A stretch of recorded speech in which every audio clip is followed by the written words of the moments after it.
two strategic partners for us on defense issues, mainly potential being a convening place for the Azeris and railroad in events in Europe is also encouraging. So they are acting. And I think, so this is one layer of the arrangements. Of course, Black Sea COP members in a month or so, are going to be accepted as a member. So we're putting off sanctions. It means that there's a shift in the understanding. Some of my friends are already posting on Facebook, telling me jokingly that don't come home without membership action plan. So to start with, what are we taking home and how good is that? And what are the implications of the offer that NATO is going to make to Georgia for our security? Well, we don't know yet because the summit has just started. But first of all, I want to thank you and organizers and Atlantic Council for letting me be here with you. I'm delighted.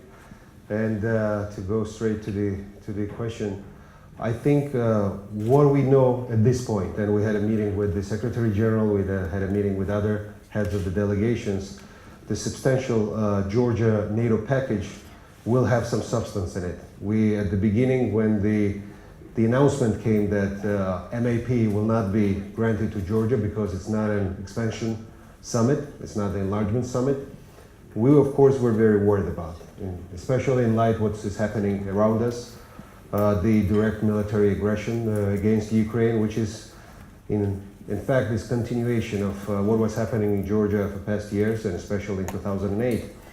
Of course, we didn't want to fall short on this summit of declaratively supporting Georgia's efforts that we made for past years, contributing to NATO, because we're the largest non-NATO contributor to Afghanistan mission, and we're going to remain so after the 2014 mission ends.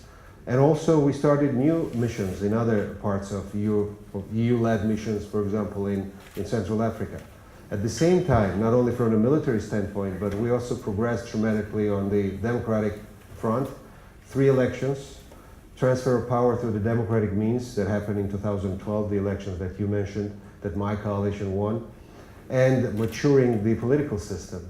It all should be adequately assessed and declared in this coming summit. So we have a very cautious but very good optimism that the declaration of the summit will have these 2 elements inside. Georgia has progressed in the interoperability with NATO. This is why we are offered to be one of the most interoperable partners. So we're going to have so-called golden card together with Sweden, together with Norway, together with Australia and Jordan. This is appreciation of how much we progressed into being interoperable with NATO forces, and of course political. NATO is not only military organization, it's first of all the Union of States of Democracy. So we want to join a club, that's why we progressed dramatically on the judiciary, the law enforcement security side. But of course there's a lot of things that we still need to do and transform the institutions. So this is I think the summit that takes into account all of this, what Georgia has been doing. And most importantly for me, as a minister, I'm going to take away from this summit first, assessing Georgia as most interoperable military force as a partner. Second, the package says that Georgia needs to be assisted by the defense capabilities, which is anti-air defense, anti-armor, the anti-tank capabilities, that is instruments of purely defensive nature that we need to, if it will come to that, as we're seeing the war is in flames, we're going to have tools to defend our freedom. So this is 2 main things I'm taking away. Of course, there's going to be establishment of the NATO training center for NATO and open to the partners as well. We're going to have a core team embedded in the Ministry of Defense and the Armed Forces overseeing the implementation of this package. So we're going to see more NATO on the ground in Georgia, because it also talks about rotational but regular presence of the troops of the allied countries on Georgian soil. All of this, of course, is something that encourages Georgian people to move ahead in society with the reforms that we started, and hopefully the next summit that hopefully will be enlargement summit, Georgia will get to the membership closer. Thank you. This is really a big package that you're bringing back to Indeed it Georgia. I would just open floor for the questions. We have around 15 minutes, so we'll take a couple of questions first, then Minister will answer, and then we'll move forward. Any? Thanks, sir. No questions? Please. You tired or what?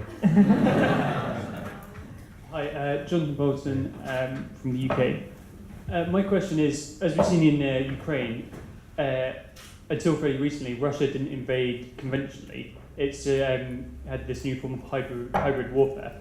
What steps is Georgia taking to develop to defeat a similar sort of process if it happened in Georgia? Technically, it already invaded and annexed the part of Ukraine, which is Crimea, but you're talking about eastern Ukraine. This is something that we've been facing for 20 years now. It started in Abkhazia and South Ossetia and Skin in early 90s after the breakup of the Soviet Union, where we saw the accumulation of the former and actually in power at that time, the paramilitary forces, guided by the instructors, but put the surrogates together to fight the central government. It has been perfected since then, and what we see in Ukraine is actually another level of the so-called hybrid warfare.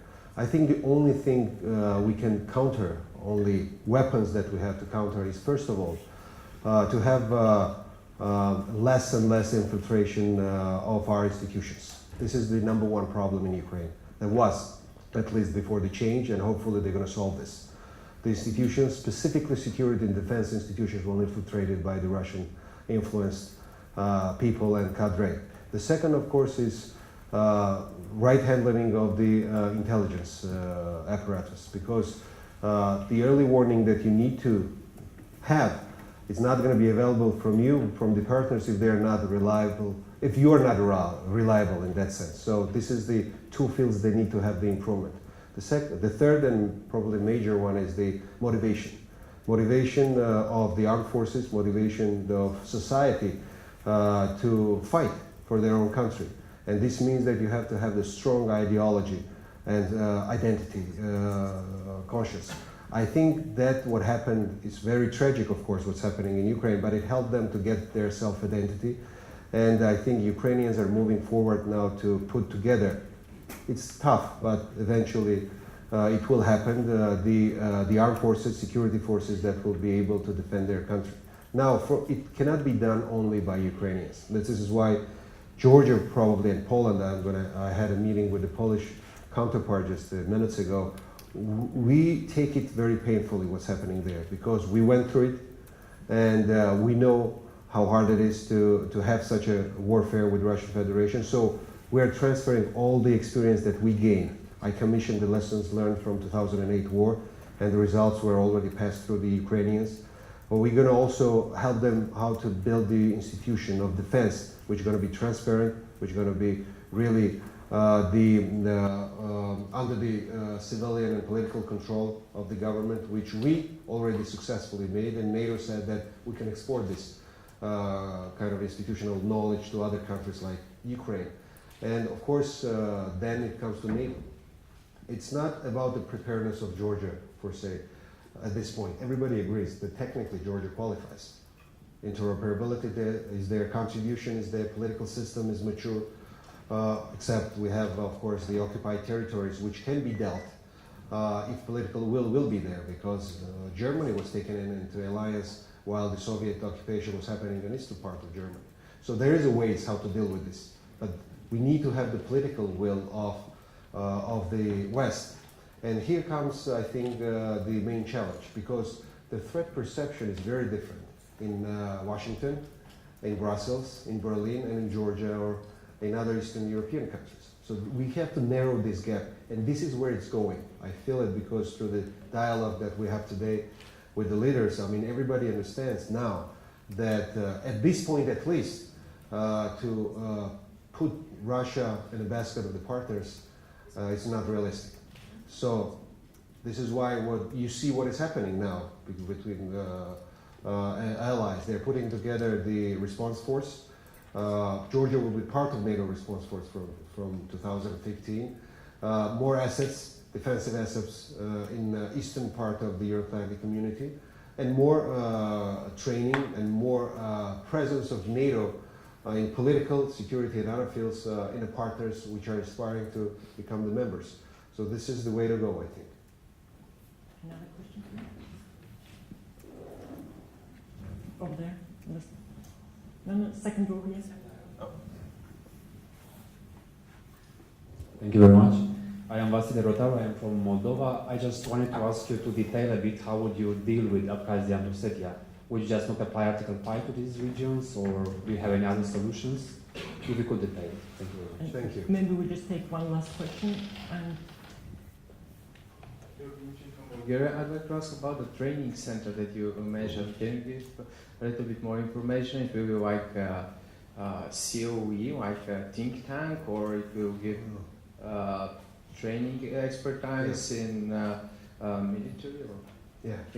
Well, I'll start with the last question. It's going to be a military training facility where NATO members, Georgia and partner countries will train. It's going to be, there's a lot of suggestions. We have already the Krasnitsy training base, which already was used for years by US Marines to train Georgians.